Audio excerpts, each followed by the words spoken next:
माटी कला प्रशिक्षण के लिए राजस्थान के ट्रेनर्स खुर्जा भेजे गए। श्री यादव माटी कला बोर्ड। राजस्थान सरकार ने प्रदेश में माटी कलाकारों के कौशल को उन्नत करने के लिए 15 से 21 सितंबर 2025 तक खुर्जा उत्तर प्रदेश में स्थित central glass and ceramics research institute CGCRI में 25 सदस्यीय प्रशिक्षकों का एक दल भेजा है। टेराकोटा पोट्री के मास्टर ट्रेनिंग प्राप्त करना इसका लक्ष्य होगा। यहाँ से 6 जिले जयपुर, टोंक, अजमेर, जैसलमेर, करौली, गंगानगर के प्रशिक्षक शामिल होंगे। इसमें राज्य स्तरीय हिंदी दिवस समारोह 2025 14 सितंबर 2025 को SMS चिकित्सालय महाविद्यालय जयपुर में आयोजन स्थल है। उप मुख्यमंत्री डॉक्टर प्रेमचंद बैरवा को मुख्य अतिथि में आयोजित इस समारोह में हिंदी साहित्य व अन्य क्षेत्रों में उत्कृष्ट कार्य करने वाले लेखकों और 100% अंक प्राप्त करने वाले विद्यार्थियों को सम्मानित किया गया। समारोह में वितरित पुरस्कार है हिंदी सेवा पुरस्कार। विभिन्न श्रेणियों में उत्कृष्ट कार्य करने वाले लेखकों को सम्मानित किया गया। हिंदी साहित्य कथा डॉक्टर कृष्ण कुमार कुमावत को उनके उपन्यास लक्ष्य के लिए हिंदी साहित्य कथेतर डॉक्टर मूलचंद बोहरा को उनके शैक्षणिक निबंध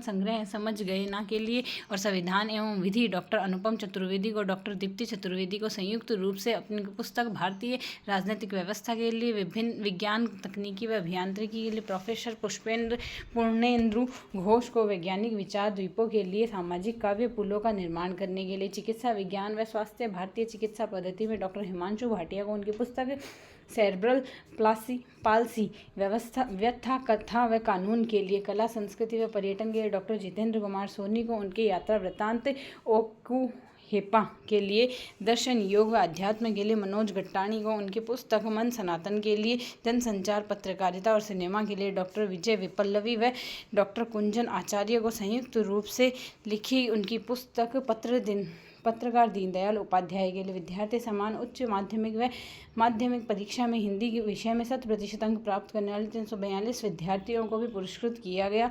world book of record London द्वारा राज्य की शिक्षा विभाग में 5 दुर्लभ प्रजातियों के 17 लाख से अधिक पेड़ उगाने के लिए प्रमाण पत्र प्रदान किया गया। Rajasthan domestic travel mart RTDM 2025 का आयोजन 12 से 14 सितंबर 2025 को जयपुर में किया गया, जिसका उद्देश्य राजस्थान के पर्यटन के लिए नंबर 1 डेस्टिनेशन बनाना था और सिटी पैलेस जयपुर में उद्घाटन सत्र चलाया गया। Federation of hospitality and tourism of Rajasthan FHTR व राजस्थान पर्यटन विभाग इसके आयोजक थे।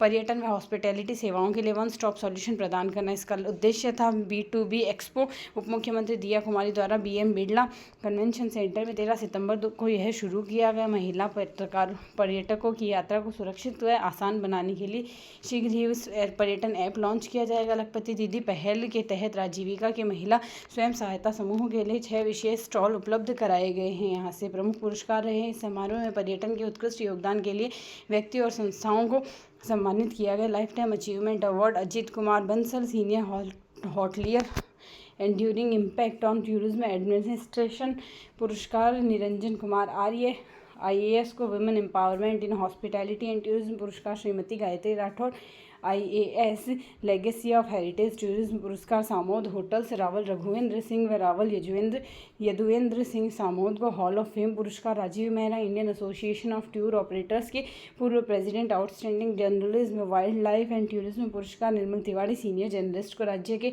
6000 मेगावाट की बैटरी ऊर्जा भंडारण परियोजना। राजस्थान के केंद्र सरकार के सहयोग से 6000 मेगावाट क्षमता की बैटरी ऊर्जा भंडारण प्रणाली स्थापित की गई। ऊर्जा राज्य मंत्री स्वतंत्र प्रभार हीरालाल नागर ने यह जानकारी 10 सितंबर 2025 को विधानसभा में दी। अक्षय ऊर्जा स्रोतों जैसे सौर ऊर्जा में दिन में उत्पन्न बिजली को भंडारित कर रात में उपलब्ध कराना, जिससे ऊर्जा की निरंतर आपूर्ति सुनिश्चित की जा सके। बड़ा निवेश व परियोजना। राजस्थान की भविष्य की ऊर्जा जरूरतों को पूरा करने के लिए केंद्रीय उपक्रमों के साथ संयुक्त उद्यम हेतु 2,08,000 करोड़ के निवेश आधारित समझौता ज्ञापन MOUs किए गए। इन समझौतों के तहत 4,895 मेगावाट की पारंपरिक योजना 38,343 मेगावाट की अक्षय ऊर्जा परियोजनाएं विकसित की गई है। अलवर व उदयपुर को राष्ट्रीय सम्मान सितंबर 2025 में पर्यटन वन व जलवायु परिवर्तन मंत्रालय द्वारा आयोजित एक समारोह में राजस्थान के 2 जिलों अलवर व उदयपुर को राष्ट्रीय स्तर पर सम्मानित किया गया। अलवर को पुरस्कार स्वच्छ वायु सर्वेक्षण 2025 130 शहरों का मूल्यांकन में उत्कृष्ट प्रदर्शन के लिए सम्मानित किया गया। इस सर्वेक्षण में अलवर को 3रा रैंक मिला।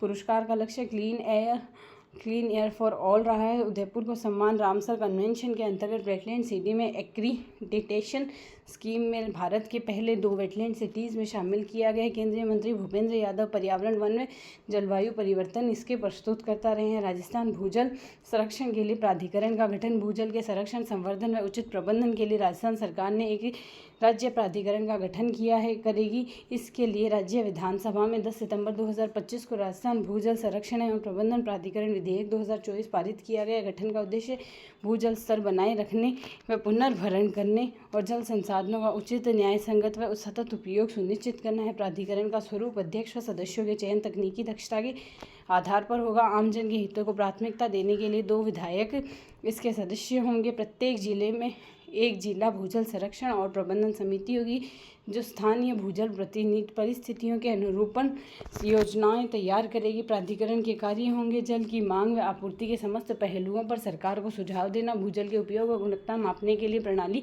स्थापित करने की सिफारिश करना, जागरूकता बढ़ाने के लिए वैज्ञानिक आंकड़ों की सूचना प्रकाशित करना होगा। यहाँ से दंड प्रावधान विधेयक के अप्राधिकृत कार्यों के उल्लंघन पर शास्ति जुर्माना लगाने का अधिकार प्राधिकरण को दिया गया है। प्रथम अपराध पर 50,000 रुपये का जुर्माना, पुनः दोष सिद्ध होने पर 6 माह तक कारावास व 1 लाख तक का जुर्माना या दोनों ही है। विधेयक राज्य में घटते भूजल स्तर संसाधनों के प्रबंधन व संरक्षण की दिशा में एक महत्वपूर्ण कानूनी कदम है।